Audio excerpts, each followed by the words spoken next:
My name is Edward Payson, and this is where I grew up, a small town of Derry, New Hampshire. This is where we met John, and our lives were changed forever. You know, the thing is, I don't really remember how I met John a whole lot, but I just remember he was over at Garrett's house a lot. John, show him how beatboxing really is, if you know what I'm doing. Come on, man. Show him how it's really done. I don't even know how. No. They're a tight group. They get along well. I mean, whether it's playing video games, watching movies.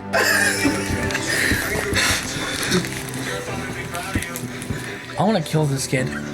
You know, just the typical guy stuff.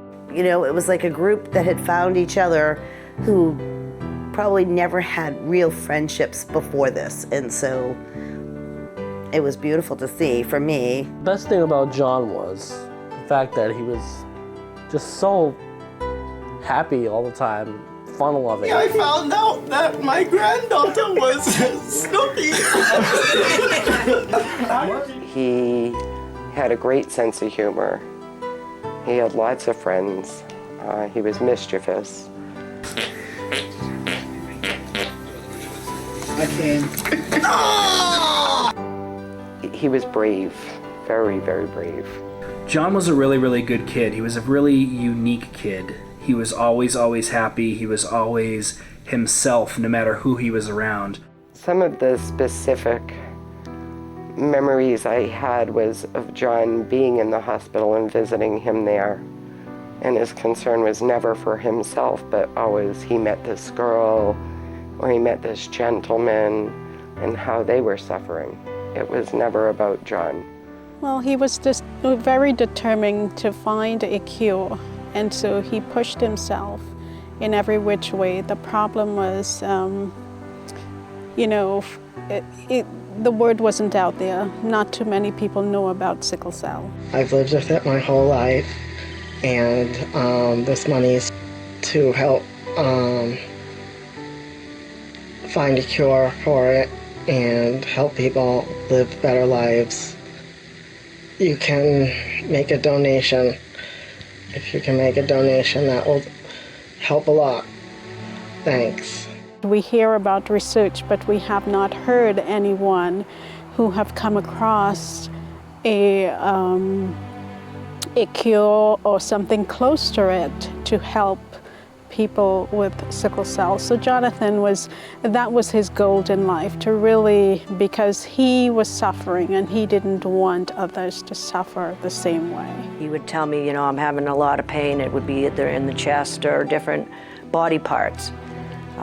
If we couldn't get that under control with medication, he wound up in the hospital quite often. Well, the way I deal with it, since I already knew that he had a lot of disorders and it was already sick and everything, I sort of knew sooner or later that day would have to come, and you just prep yourself emotionally on when that day would come, which technically no one can actually accomplish because your body can't just assume that day and then already be ready for it. He just wanted to get rid of it, basically, and we know he's in a better place now, and the disorder he has is gone now.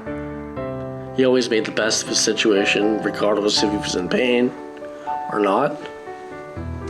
And he was always happy as long as he was around us. It just feels like one of those days, you know, everything was going right, and then you get that text message from your friends, a big group message saying someone passed away, and you are just, you know, it's the first friend that you lost, you know, and it's like, how do you deal with that?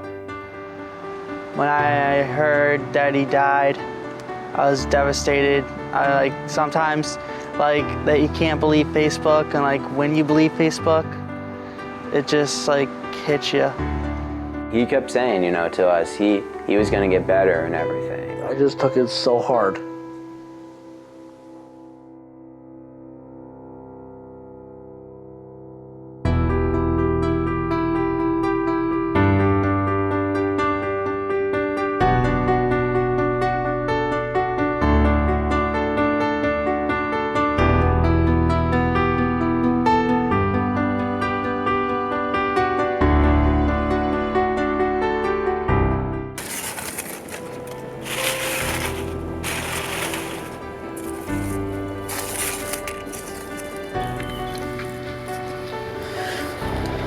John, I just want to thank you for being there for me.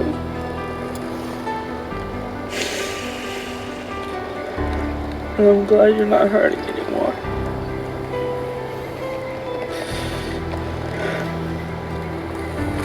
You're in a better place.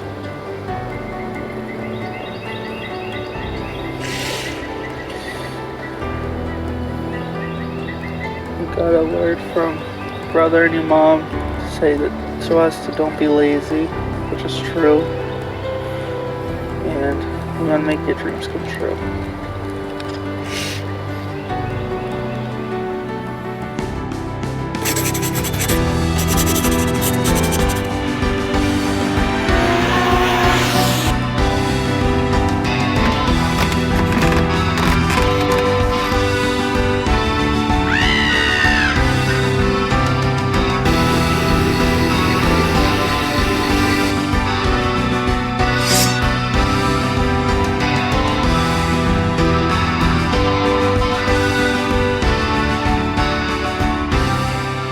I met John on the bus and I saved his life by telling the bus driver where to go because he was having a really bad seizure.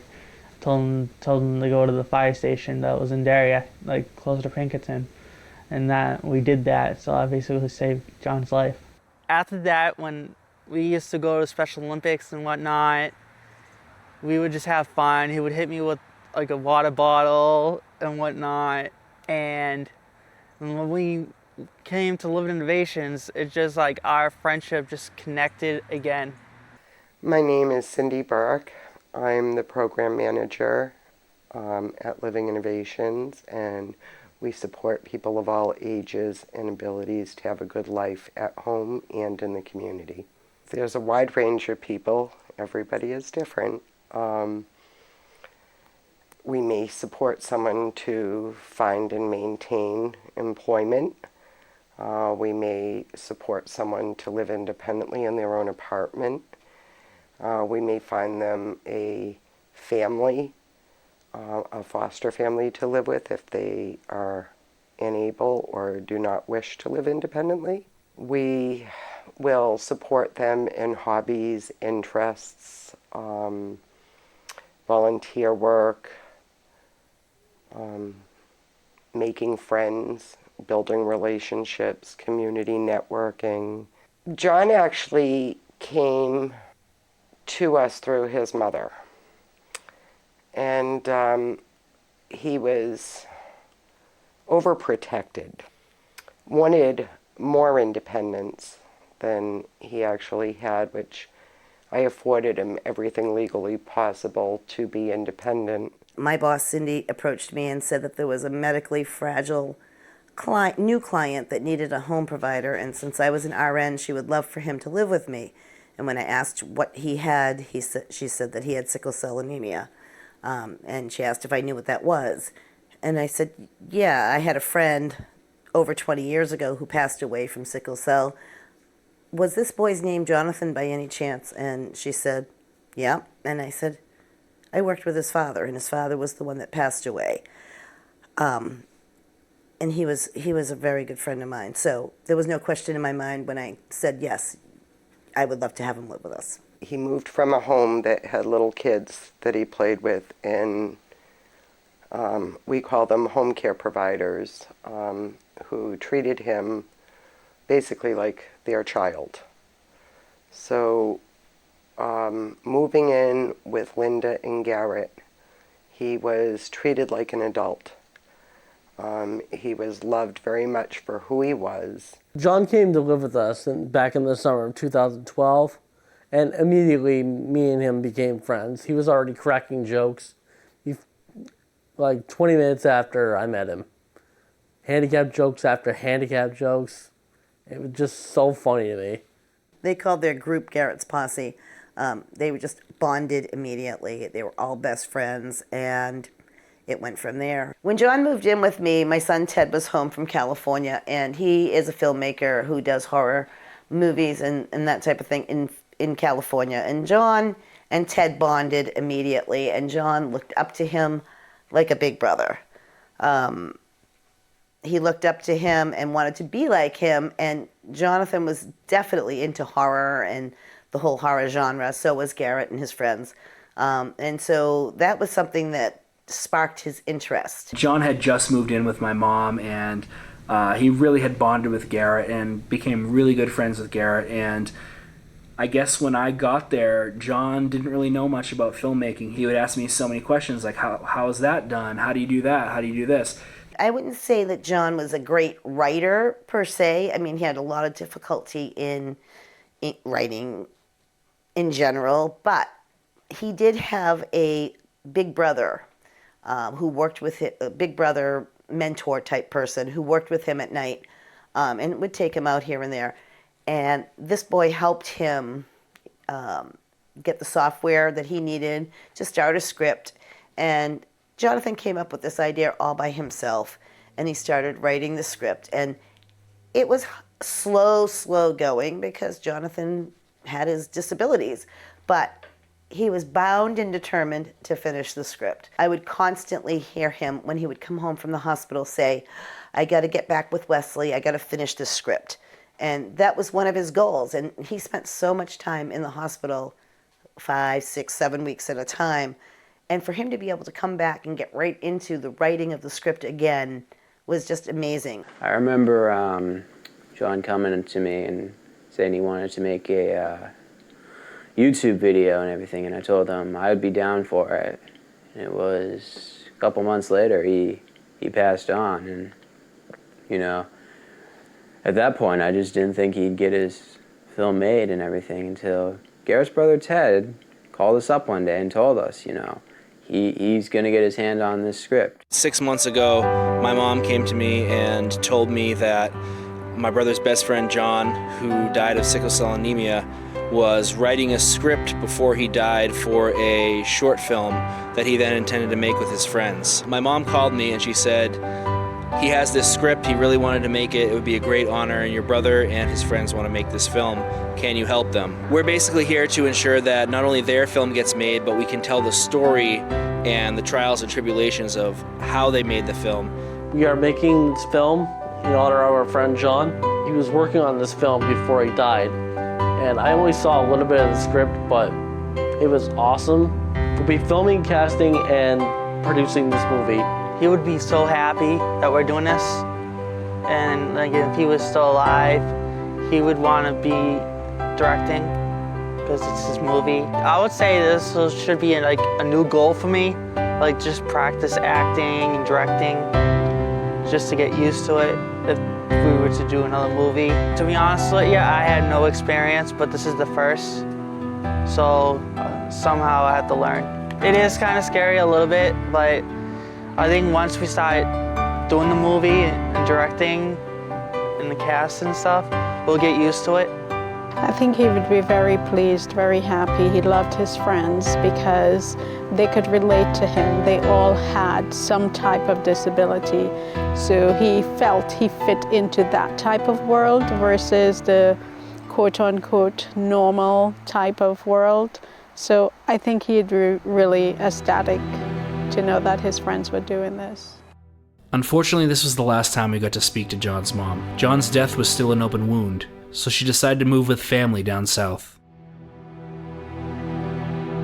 I have had a really bad learning difficulty and still do have that learning difficulty. I go to college currently and I have accommodations like I had back in high school and middle school, and you know, I need extended times on tests, such like that, you know, I space out. So that's why I'll be like, what? Or just like, can you repeat that again? Etc. like that. And, you know, people always thought, you know, it was because I was quiet and everything. I tell them that I'm not so much of a quiet person per se. I just, you know, as soon as I find the right word, I'll just be like, will not shut up. Favorite horror film I would have to say is the original Nightmare on Elm Street from 84, 85. I just really like it because it still can get under your skin and creep you out. My disability is spinal bifida. It affects me every day. The everyday struggles with spinal bifida was like My mom has to help me with everything, including bathing, cooking my meals. I can't walk. I'm paralyzed from the knees down. Completely paralyzed from the knees down. Can't move at all. I have very little mobility with the rest of my legs too. Spina bifida is like a undeveloped spine. Like just the cord is hanging. And I guess it was hanging out of me when I was born. My brother's everyday life is he just has to do a lot of indoor things where he's just confined to his room, either playing PlayStation or watching TV. This gets him out of the house and he's doing something that he'll remember for the rest of his life. My favorite movie was always King Kong, the original 1933 version, because it was always one of the movies that fascinated me as a child. The one movie that I could always watch over and over and over and never get sick of it. And just the way it was made was amazing to me. My disability is that I can't read. Like, I can only learn slower than others. And I have a hard time memorizing something, like stuff. So, and then like, that's basically it. As you can see, like, I'm big into horror movies. I collect skulls and animal skulls. And I decorated this myself. It was cracked a little bit, but I fixed it up. I spray painted it with black, sparkling green. I've been watching horror movies since I was like 12. And so, to my knowledge, I like to build up and start making my own horror movies. The hardest thing was going over the script, practicing reading it and stuff. Rose Thorn basically is about the slasher type of film where Rose is this very older woman and she goes to babysit these kids and they don't know that, their babysitter's a serial killer. And, she just has this passion of killing and all that. And, I think it's going to really bring back the slasher genre, So Maria Olsen was an actor in all horror movies like Lords of Salem, Spit on Your Grave 2, Criminal Activity 3, and Percy Jackson. So we contacted her on Facebook and we asked her if she would like to help us out acting in our movie, and she said sure. She's acting as Rose, the main character, the main killer. I thought this was an absolutely amazing idea, and I agreed to be part of the project, specifically looking at crowdfunding, assisting with that, assisting generally where I could with production, and when they offered it to me, also to play the part of Rose in the short film itself, which is called Rose Thorn.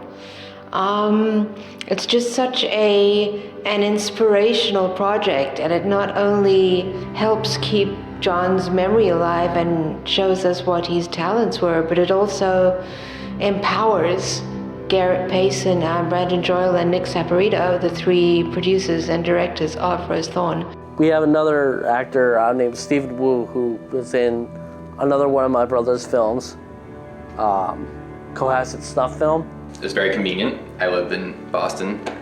We filming a lot of this movie up in New Hampshire and in the New England area.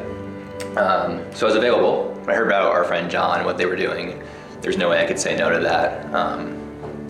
It's a great story, and it's wonderful how the three of them are really banding together to, make their friend's dream come true. My future sister-in-law, Jamie Baker, she'll be playing a police officer. Well, I play Amanda Bennett, and I'm a detective in the short film, and basically me and my partner are trying to track down this killer. Growing up, not a lot of people know this, I had a learning disability and a speech impediment, and I was actually in special classes, and I had to have a speech coach, and it took me a lot of years to get over that disability. So I feel like I kind of can connect to a lot of them because I know what it's like to overcome things that seem impossible, but once you do it, It's like becoming a new person, like being born a new person. Me and Brandon will be casting this movie because Nick unfortunately can't be here due to work issues.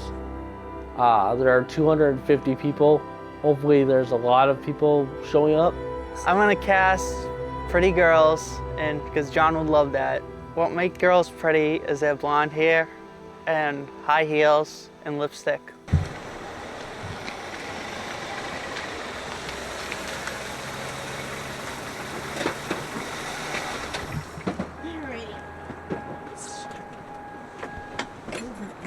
I know, let's move it back.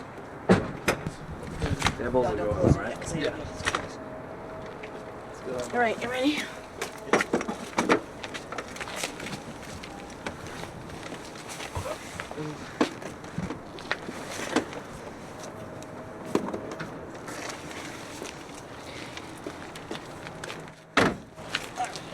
You grab that bucket. I'll get the rest of that. I'm hoping like at least 25 will show up. Like to try I'd say out. 50 or more. Yeah. Cast all summer. Hopefully some people show up. Yesterday we had our casting call and only one person ended up auditioning. There's blood on the floor. Where do you think it came from? Upstairs. Let's go check it out. You, canvass the neighbors. I'm gonna solve a murder. That was a very good Yeah. transition from character to character. Yeah, you'd be perfect for the father. Yeah, father or the husband in the honeymoon part. When I first arrived, Nick, Brandon, and Garrett were, yes, very interested in the filmmaking process, but they were silent observers. They were sitting and watching us doing our thing for the documentary film. And when it came time to speak about Rose Thorn, they pretty much just wanted or seemed to want to go along with what we said about it, but then we made very clear to them that it was their film. They had to step up, they had to make the decisions, both creative and administrative, and they had to make it come together. I think the most concrete example that I can tell you of is the very first time we said, okay guys, you're now having a production meeting for Rose Thorn, what you going to talk about? Do you want to make a list? And they just looked at each other and were like, we don't have pens or papers or anything like that. Two young lovers, Alyssa and Mike, settled in the honeymoon suite log cabin. They started a fire. What did I do to deserve to be with such an amazing woman? You're an amazing man, Michael St. James. It's so weird to say my husband. Why? Why is that? Weird? Weird good or weird bad? Obviously good, weird dummy. Hey, hey!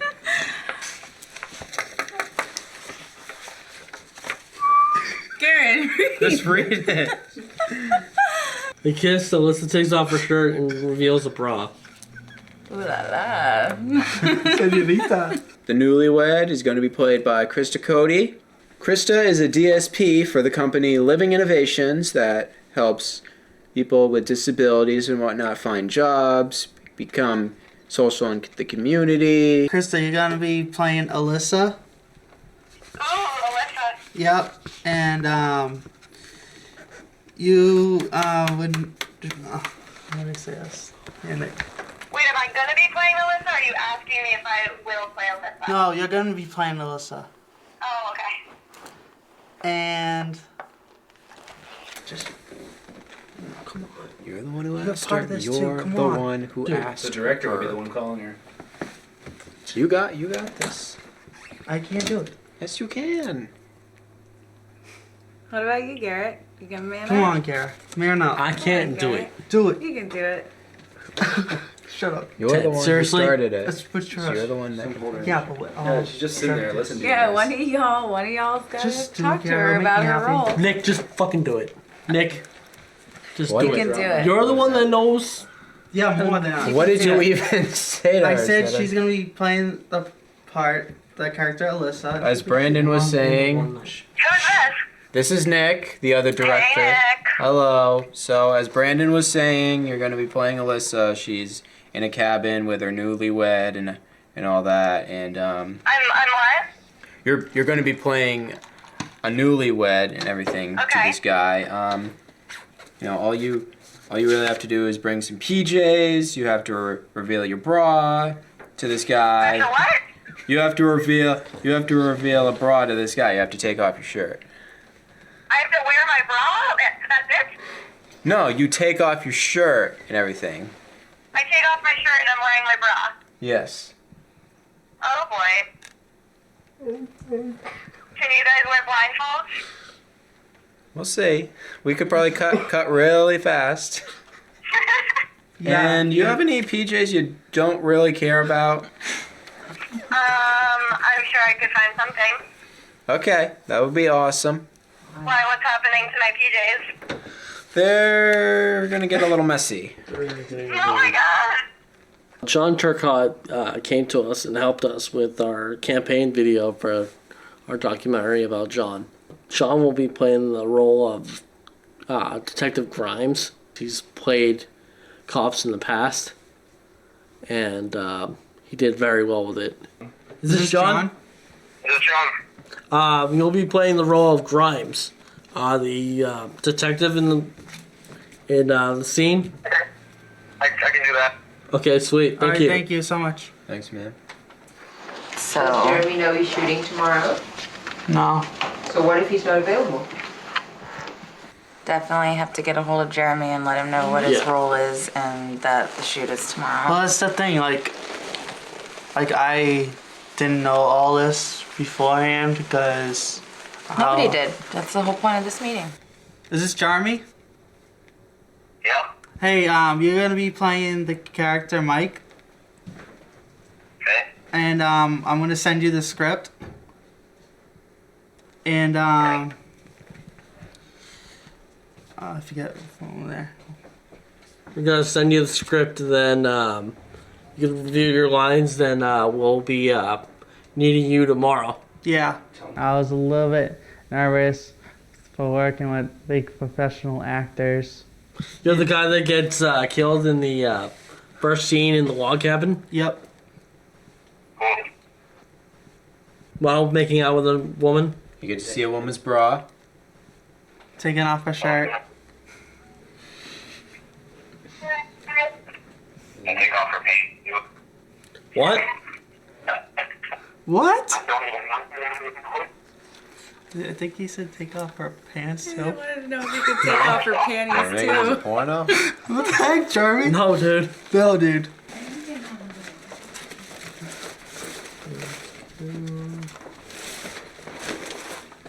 Alright, so welcome back. The camera. You haven't seen this thing in a while. This camera. That's like Ta-da! What kind of camera, you ask? It's a Sony. It has a built-in USB, 660 extra zoom.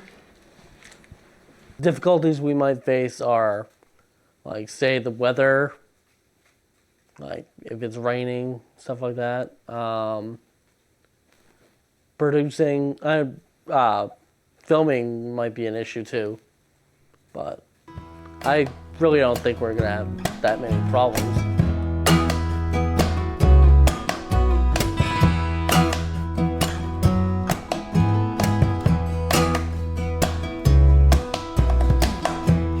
Sunshine, seen the rain. I never thought I'd see this guy the same. But we woke up and saw that sun. I knew a new day has begun. I've gone through my trials and tribulations.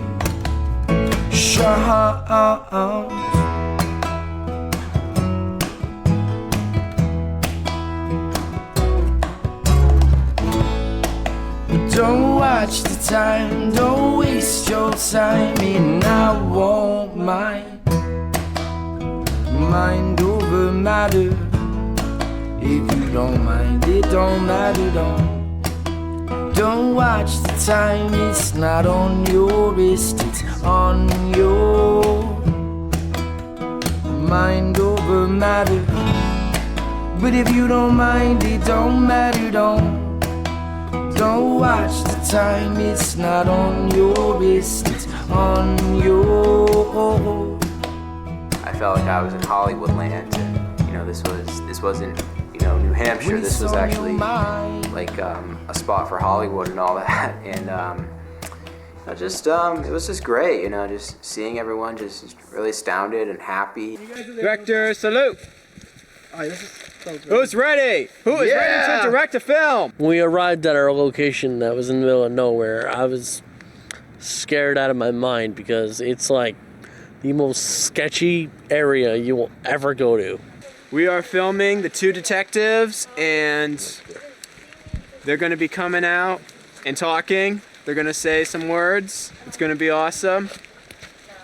And we'll see how it goes. I think it's going to go really well. First time to be shooting ever for Nick, Brandon, and Garrett. They shot outside in the middle of not a rainstorm, but definitely a fall of rain. Conditions were not wonderful. Even if you're an experienced filmmaker, you don't want to shoot in conditions like that. This is no amateur. They've been killing for a long time. Is that too much, or is that? That's actually good. That's good. All right. Now try it in the other voice. All right. I expected it to be a little crazy because it was their first time making a film, and I know that some of them have disabilities, which makes it hard for them to get around. But I was actually pleasantly surprised because I thought they did a really great job, even for their first time.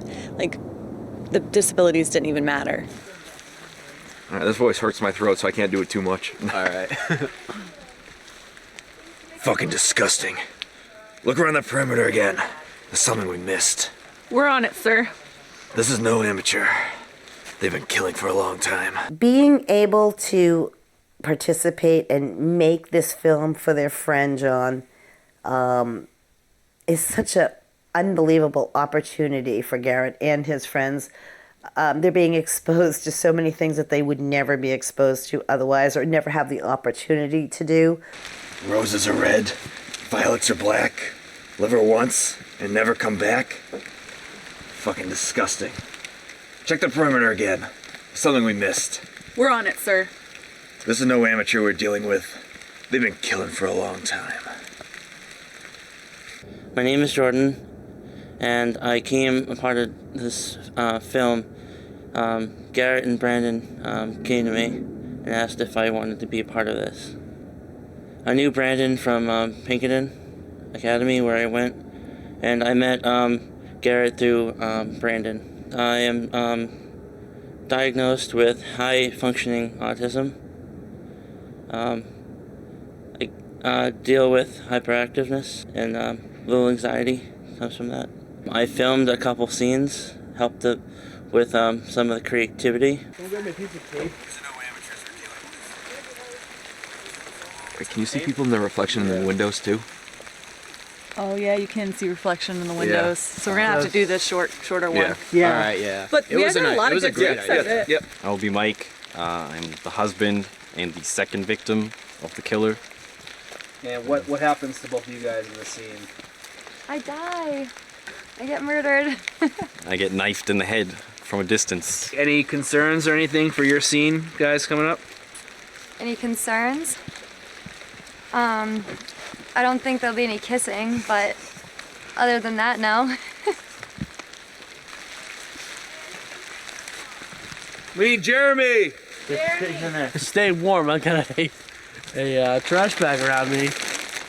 Our makeup designer rigged this up for me. Come on, pop. I'm just trying to get more blanket. Yeah. Your hands on the bone. I think that's good. Yeah. Oh, that's the thing though. He hands the dog the bone, so it's like. Yeah, so what I'm thinking, since we don't have a dog, he can just pretend, you know, here's the dog's bone. Yeah, I mean, you could fade out, like he just like throws the bone. Yeah, just throw the bone. Dog? Since you don't have a dog there, so you're just gonna throw it. Throw the bone. Yeah. That way? That way. That way? This way? Yeah. Yeah. Towards the woods. Okay. Oh. You want this? You can't reach it? There you go. Brandon, what the fuck? Puppy? Yeah, pup. Oh. Can't reach this? Well, there you go. Ever since watching movies, probably my first film was 5-6 years old, I always told my parents, I want to do that, but I just never know how to do it or any of that. We camcordered, made YouTube videos, all that. Nick came up with a lot of different ideas while we were filming, so we tried a lot of different things. So they'll have options in the editing room, and it's always good to have options. This is where Rose comes in and kills them both. Like good weird or bad weird? A good weird, obviously.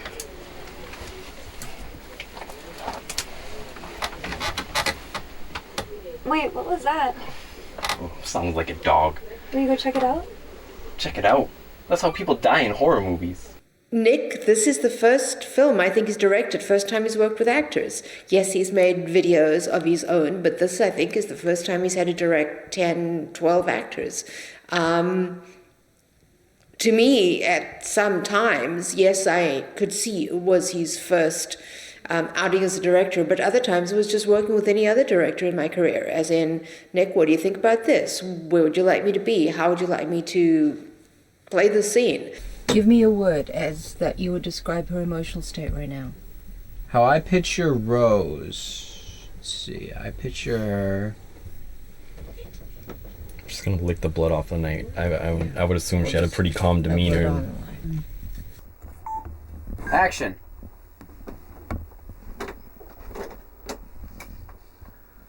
I thought you'd never get back. What the fuck? Cut. That broke, didn't it? Yeah, let's try and put that back. Ah, jeez. There you go. It's okay. We have another one too. Okay. Yeah, try not to like whip Oh, it like jeez. that. Well, it has to look realistic. Well, you have to throw at least now. She doesn't have to Yeah, we throw it got for the real throw. again. Well, I mean, you could use the one part though, right? I think, to my opinion, it's gonna look a lot realistic because we have Maria in our movie, and it's gonna be a little scary. I saw a lot of John through the scripts. Like it felt like, these were, some characters were probably, like some of the characters he wrote were very similar to people he knew. Apparently, there's speculation that the character Rose in his film is loosely based on me, and since my actual first name really is Rose, that doesn't surprise me. He laughed when he found out that my first name was actually Rose.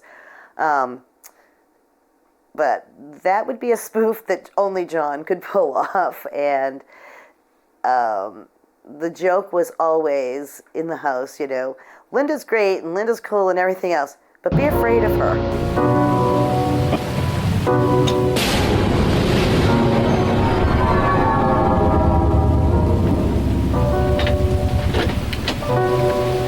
I thought you'd never get back. It's a beautiful part of the country. To me, it's not as claustrophobic as, say, Pennsylvania, which is quite close by, relatively speaking. I love the trees. I love the countryside. I love the fact that there are spaces between the houses that you don't see in Los Angeles, where everything is like on top of everything else. You can breathe in this country. It is also really cold. There were times when we were shooting outside in like 40 degrees. To me, that is way out of my comfort level. I was like, I cannot hold this camera or zip up my jacket right now because my hands are frozen. Today, we are going to be shooting the jogger scene.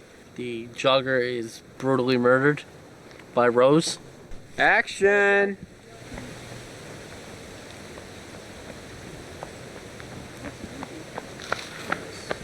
This reminds me of Sleepaway Camp. The main character from Sleepaway Camp drags the body in like either the dumpster or the woods. It just reminds me of that. Well, maybe going that way, because then you won't have the stop sign and all that in the shot. It'll just be like a wooded area if we're filming me running like that way. Yeah. Like coming up this way. I became involved with the film because I do like some small minor production makeup and stuff. When I found out that nobody came to their casting session, I was actually really disappointed. Honestly, was really disappointed. And I'm not an actress, so they asked me if I would play the part, and of course, I mean, how can I say no? I came all the way out here to do whatever I could do to make the film happen, so. All right, just a test run, and go. I've fallen. I can't get up. I left the life alert at home, please. Are you okay? Cut. Anybody, what is a life alert? Emergency button for like to have people call. Okay. Like an ambulance or something. It's coming a little bit. No. Oh yeah. There's lots. Okay. We're gonna get a dolly shot for this next part. I think that would look a lot better. Should I just be like this the whole time? No, moving my chair like backwards or something. Like this? Yeah. Would that work? Yeah, like. All right. Dude, no, not like that, Nick. Action. We got feet though. That's the only thing. Yeah.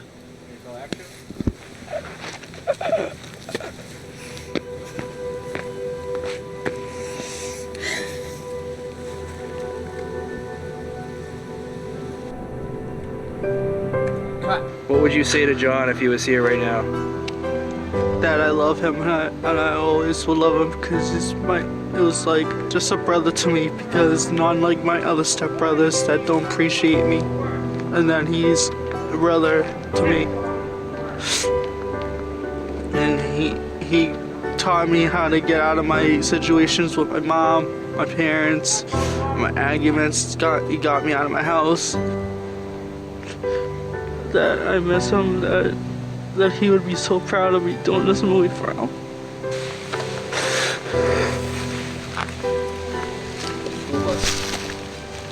I'm sorry that I'm crying on film.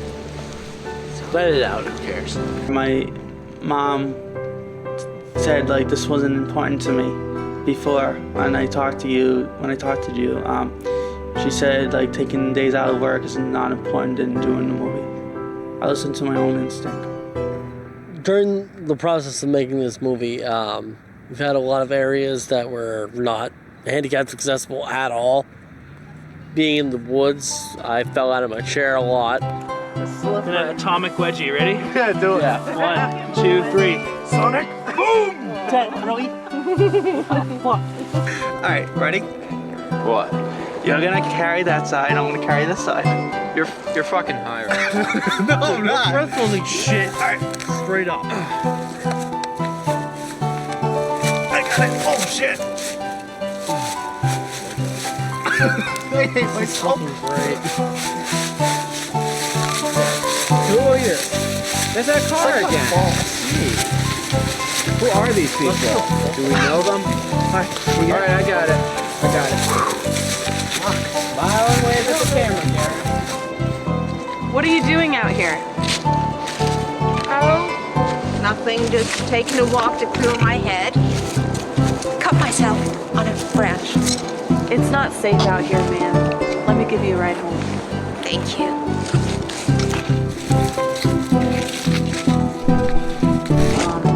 You can say just thank you, honey, and when you buckle and don't go out. Because I get cut. You could just push me out of the way.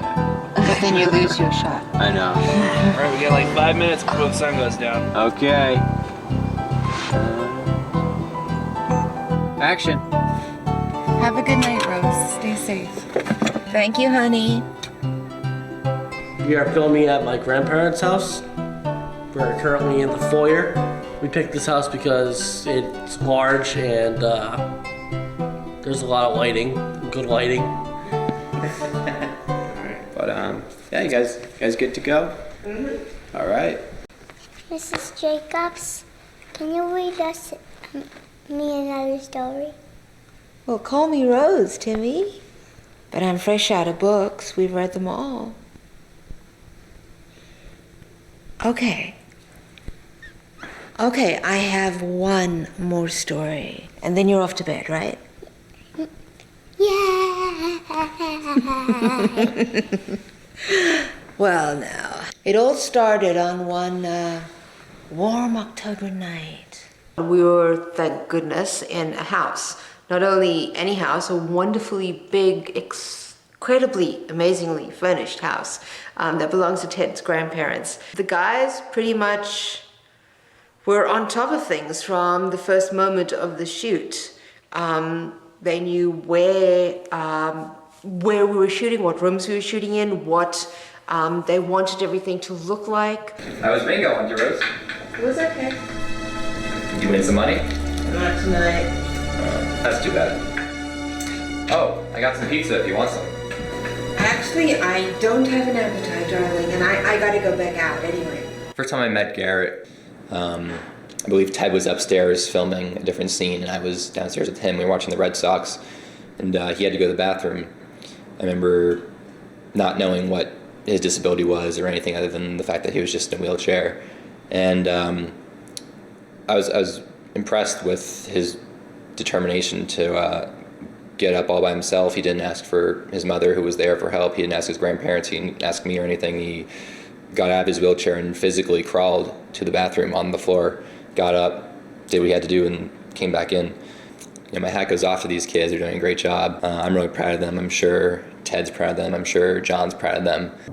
It's like through the course of this film, they've learned something that it takes years to learn in just a couple weeks, which is impressive.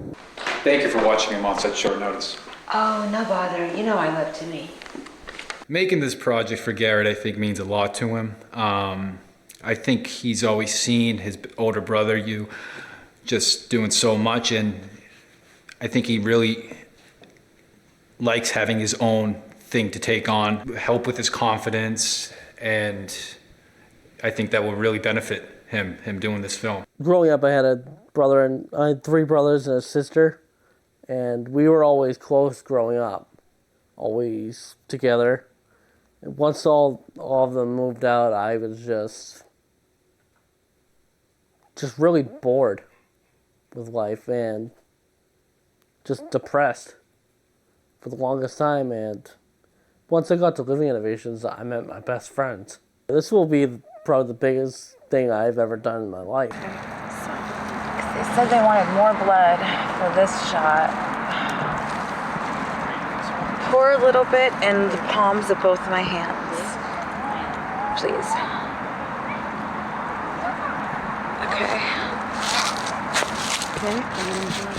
It's one thing when you're just sitting, hanging around with people, and it's another when it actually comes time for them to have like organizational skills, put things into pre-thought, communicate with each other. There's been a lot of like struggles with that because it's just not comfortable for them. It's just not how their brain processes.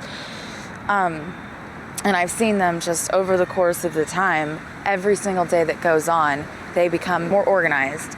They're communicating with each other better. They're making lists of notes what they need to do for themselves. Like this has really fundamentally been helping them. They are learning, and it's awesome to see them be able to succeed and conquer these new struggles. This is where you're gonna find the dead body right over there. The ball's gonna go over there, and then Jack is gonna find the dead body over there. And sometimes I'll get it. Yep. And sometimes I won't. Yep. And when you won't, and when you don't get it, it's oh man. Yeah, that's all you gotta say. And what do I say when I get it? Nothing. Oh. I say nothing. I can say yay. We can say yay. Okay, that's all. Okay. That's a good catch. Okay, that's good. Sammy, another line. Hurry up. Yo, there's thorns all over this ground. Dead body, you ready? All right. Action. All right. This one is coming to you, Timmy. Okay, let me look.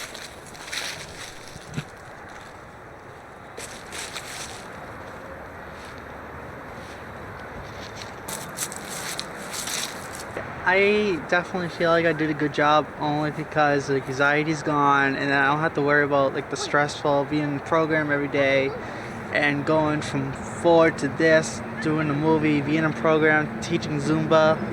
I think since now we're done with the movie, I don't have to have that anxiety anymore. What's wrong? What's wrong? Is that good?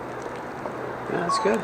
Great. I'd like to see our film go to some sort of film festival of some sort in New Hampshire. Anywhere in New England, actually. Garrett couldn't wait to do this movie. He loves his friend John and misses him terribly, and very proud of him and his friends putting this together. He's proud of himself. And then all of a sudden he got sick.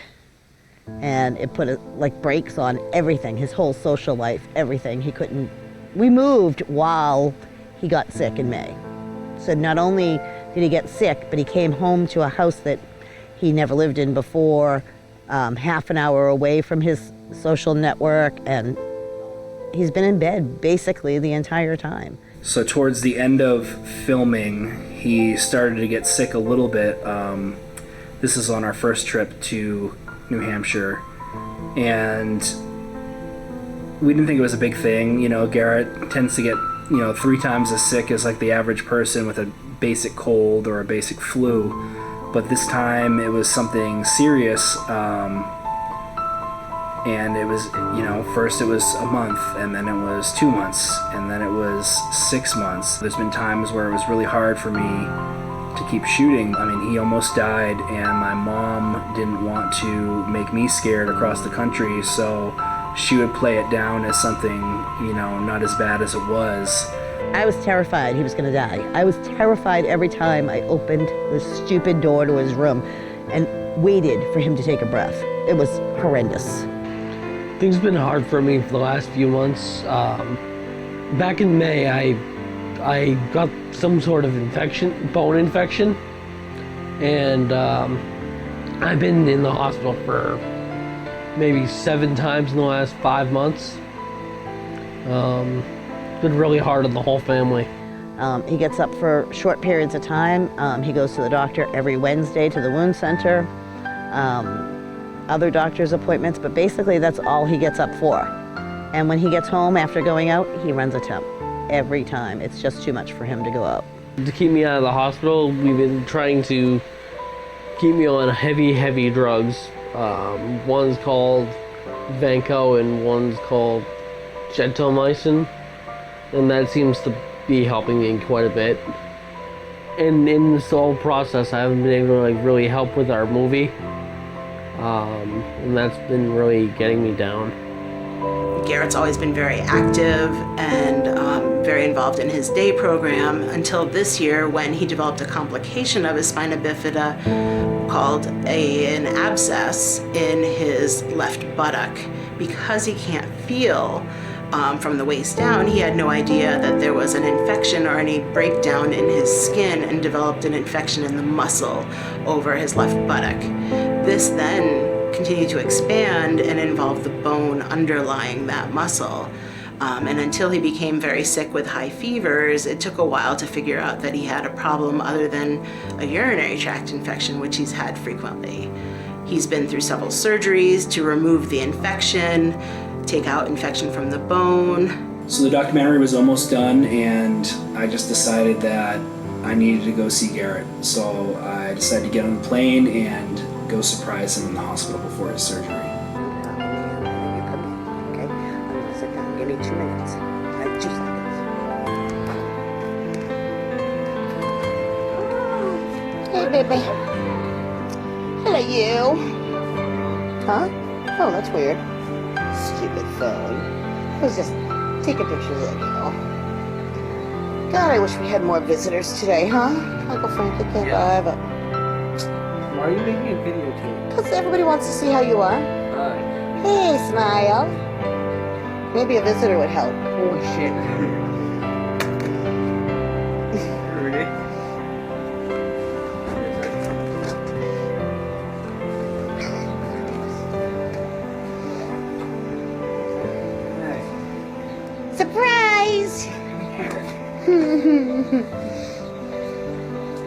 All day I've been waiting for him. What do you think? That's awesome.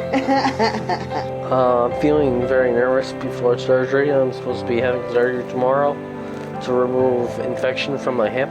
The surgery that I'm having is to remove this bacteria called osteomyelitis. It has been laying in my hip for the last 6 months now. Being sick for so long, I just felt like I wanted to die. But all in all, I just think I can't do that. I can't.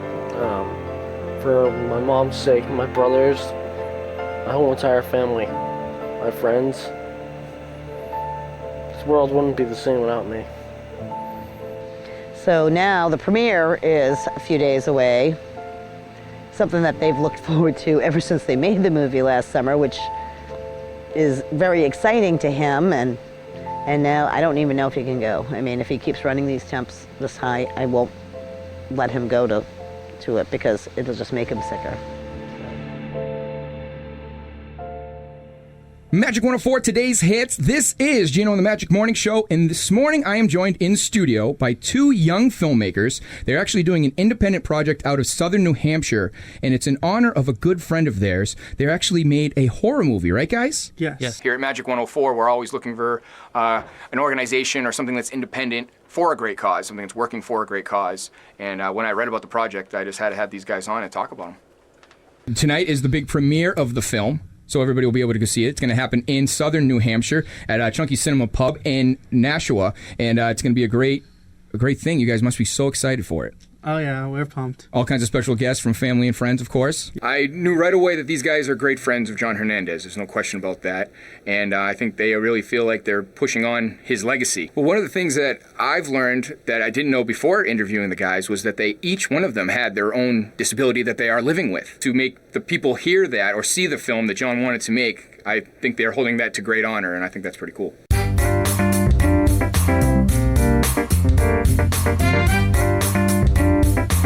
Hello and welcome. Thank you for watching Derry Community Television. I am your host, Kate Janess, and joining me today is a local filmmaker who directed a short horror film called Rose Thorn.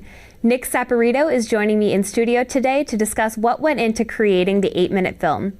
Nick, thank you so much for joining us. Thank you for having me. So tell us about Rose Thorn.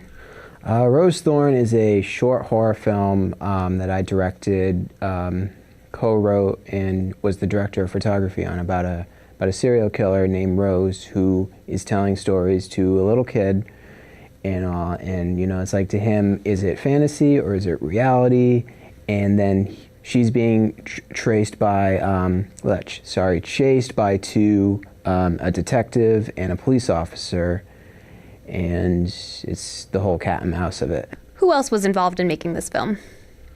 A couple of friends of mine, Garrett Payson, Brandon Joyle, and Jordan Burton, who are also friends of our friend John as well. And John's the writer. John is the writer of Rose Thorn, you know, and before and after his passing, I helped write the rest of the script for him. So in conjunction with this film, you were also filming Our Friend John. Yes. Tell me about that. Our Friend John is a documentary on the filming of Rose Thorn, and like what went into it, people that inspired him, people that knew him. The thing I'm kind of concerned about is people will see it as our film rather than John's film, which I hope people will know that this was John's film, and that, you know, without him, that, you know, his vision probably never would have happened without him. I think 102 people are going to be there.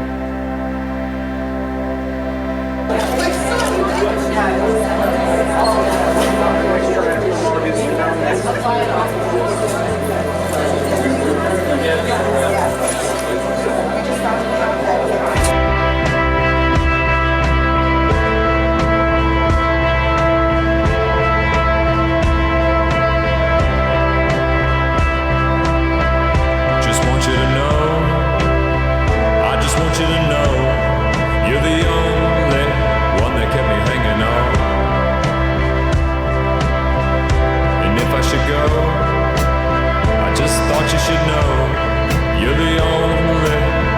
get me hanging on.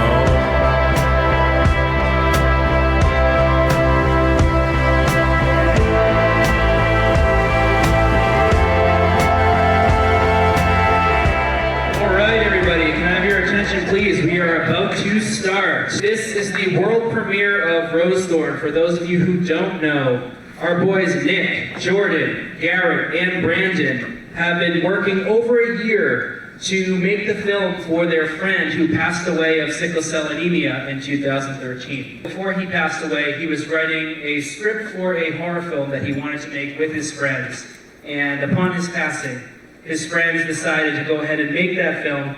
They also were able to finish the film and make, might I say, a very good film for a first film, for sure. And if any of you don't know, most of you guys might know these people, but they all have disabilities of their own, so that was working against them as well. Or was it? When I heard that Rose Thorn was going to be at Chunky's, I was just like, wow, we made it to the big times right here. And this is great. It's great to be the director and everything, but it's just fantastic. I look back at all the cast and crew as well that did this piece, and I have to thank each and every one of them, because this thing wouldn't be anything without them. All right, guys, without further ado, we are going to show Rose Thorn. So if you guys could take your seats.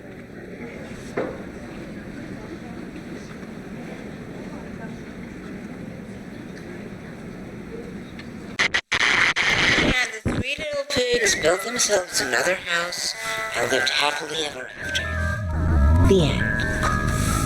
Mrs. Jacobs, can you read me another story? Well, call me Rose, Timmy. But I'm fresh out of books. We read them all.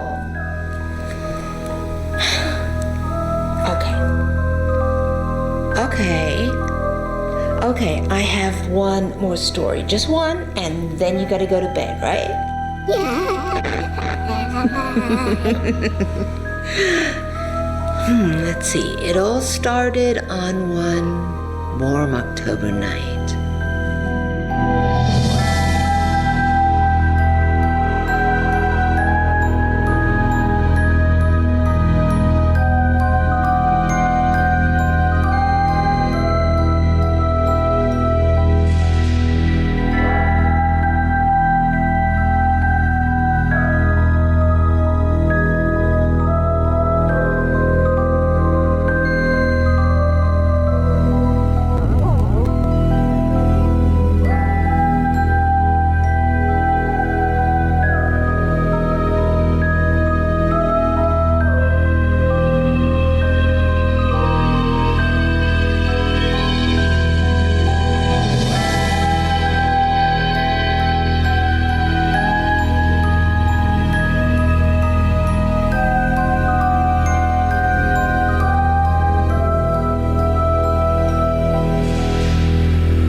To deserve to be with such an amazing woman.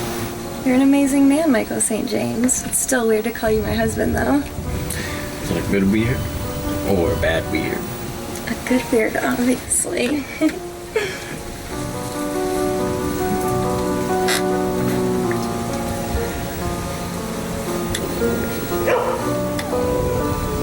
Wait, what was that? Sounds like a dog. Will you go check it out? Check it out? That's how people die in horror movies. I'm scared, please. Shit. Fine. Thank you. Puppy? Come here, pup. Good boy. This? Can you reach it? Well, there you go.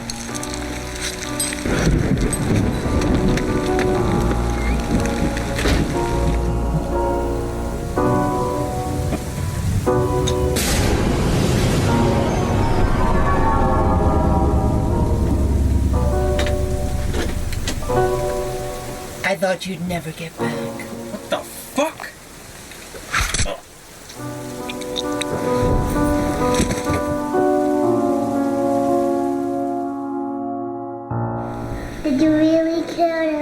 people, Miss Jacob, Rose.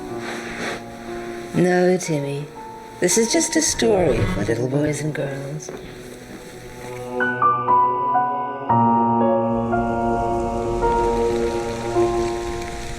Roses are red, violets are black.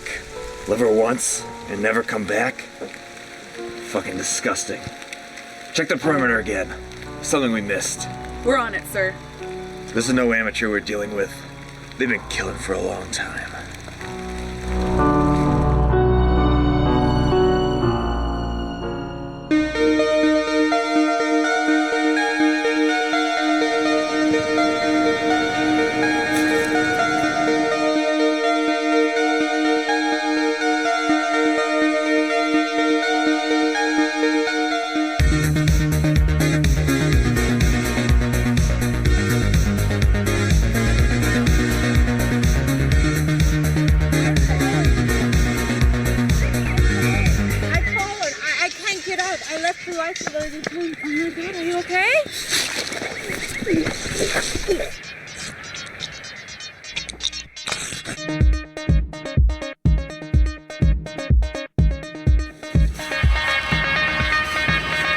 What are you doing out here? Oh, nothing, just taking a walk to clear my head. Cut myself on a branch. Well, it's not safe out here, ma'am. Let me drive you home. Thank you.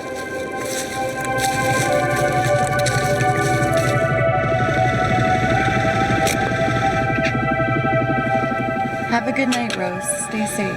Thank you, honey. You too.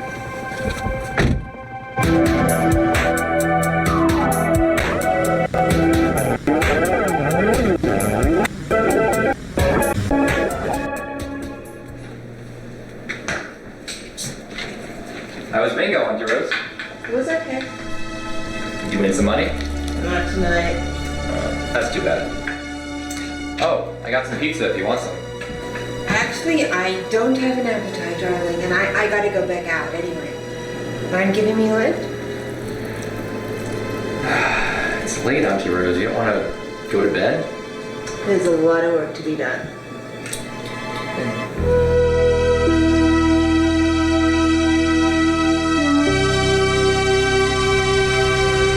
All right, this one is for you, Timmy.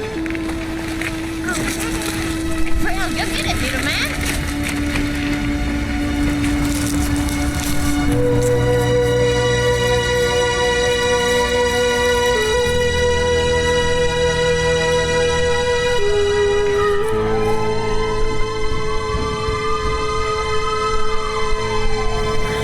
What do we know? What's wrong? What's wrong? It's my fucking wife!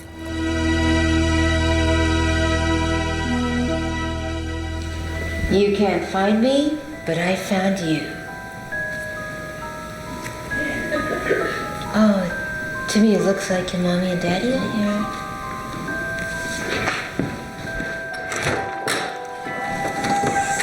We'll see. Be quiet. I have no complaints. Thank you for watching on such short notice. No bother at all. You know I love Timmy.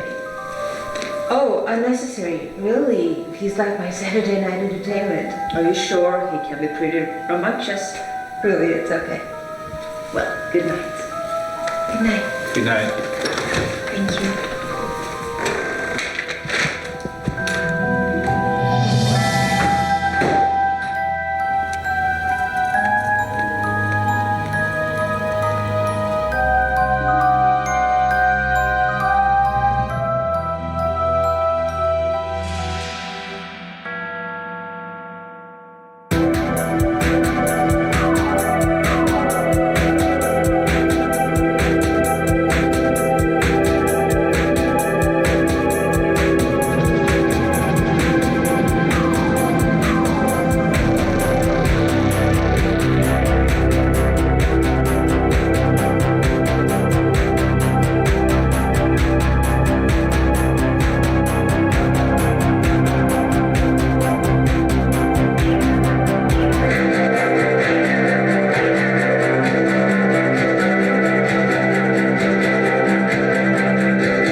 I was really impressed with how well they did and how, with everything Garrett goes through, all the surgeries and everything that he's been through, that he was able to stand tall and really produce something great.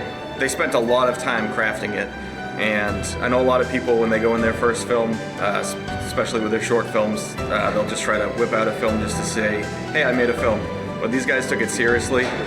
The disability it never entered my head. All that entered my head was that I'm walking into a first film project, and I know how my first film turned out. I know how the first film that I ever acted in turned out, and I know how a lot of people's first films turn out. So I wasn't expecting, Kubrick or anything like that, but I was equally as impressed as these guys' first films as many others that I've seen, and it was better than many films, even in a lot of ways better than mine. I couldn't have been more proud of them. They did way more than I ever thought they could, and I think they did way more than they ever thought they could. And they made a film that they should definitely be proud of. Anybody can overcome anything. Don't ever think that, you can't do something because, something's wrong with you. As long as your heart is there, as long as your heart's there, then you can do anything that you want.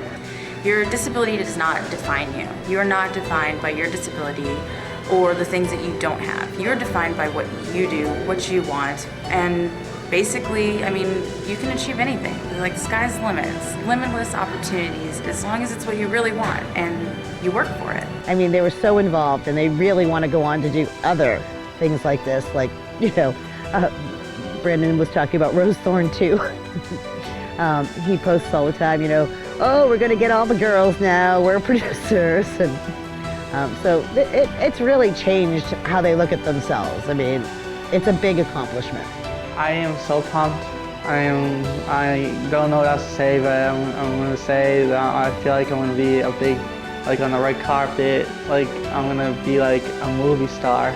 Seeing the film for the first time was awesome. It's my first film.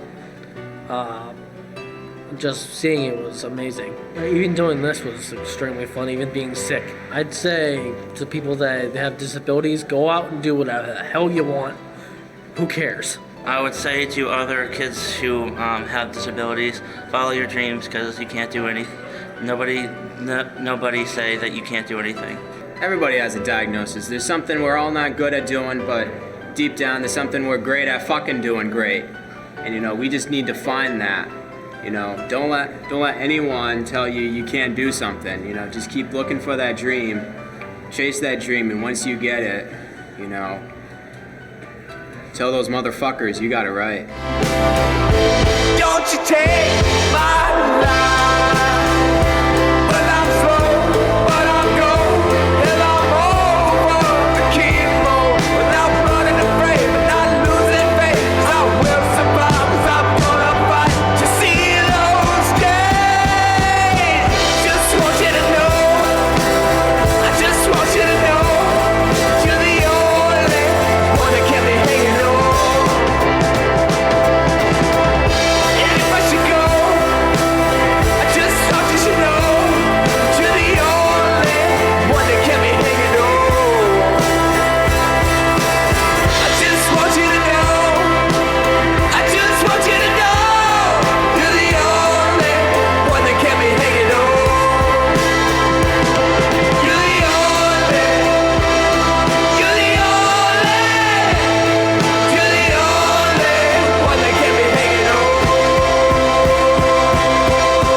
storm, watch the rain cloud.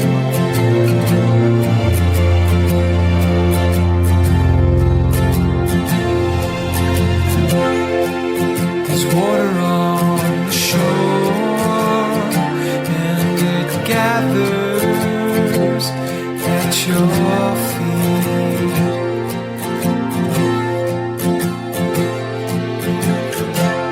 But you wait for something more till your body tells you.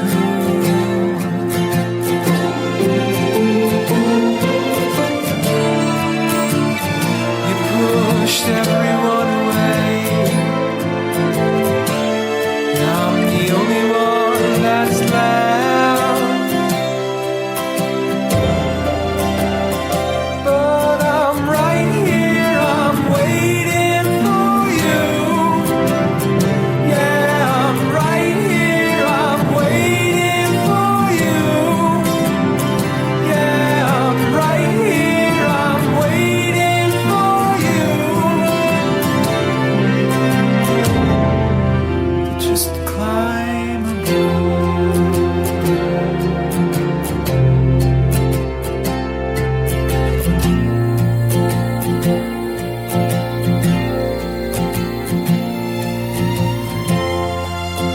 It's quiet in the hall, and my heart is pounding.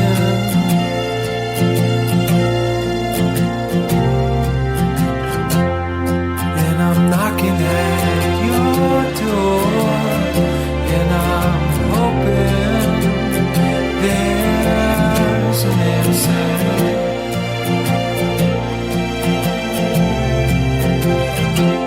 And I've been quiet much too long. There's something I've got to tell you.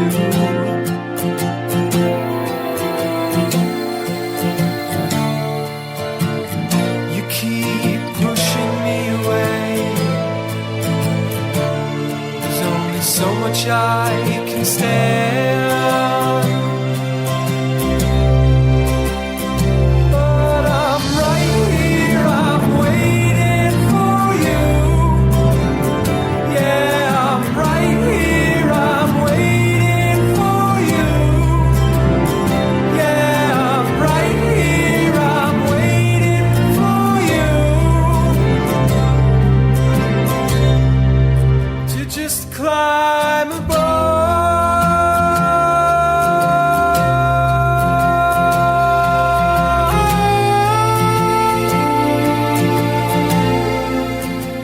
He reminded me of like a spunky bronco that might need to be tamed a little bit. But that was who John was. He didn't tame. He didn't tame. And you know, sometimes I would say, you know, are you sure you really think you should be doing that?